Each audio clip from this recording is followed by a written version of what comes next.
I'm Linda Carpio Shapley. I grew up in northeastern Colorado. I went to CSU and graduated from there in '92 after being editor of the Rocky Mountain Collegian. And since that time, I have worked at numerous newspapers, including Denver Post, Kansas City Star, Fort Worth Star-Telegram.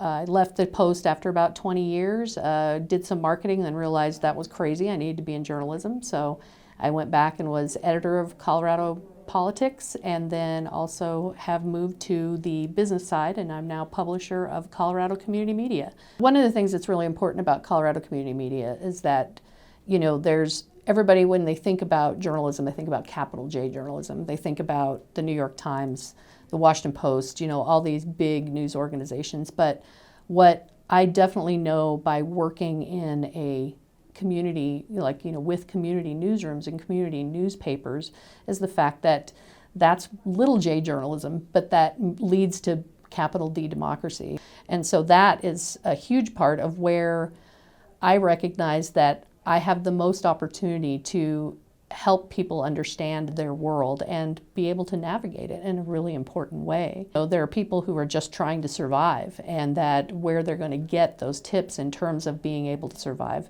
and then from there being able to thrive, is in their community newspaper, because that'll be the thing that's covering the high school sports. That'll be the thing that's covering the council meetings. That'll be the thing that's covering school board meetings. And that's where the decisions that affect their lives are happening. When you ask people their opinion of the media, they have horrible, I think the approval rating for the media is like 25% or lower. But when you ask them about local news, they see this in a different light. The studies have shown that newspaper readers are more likely to vote.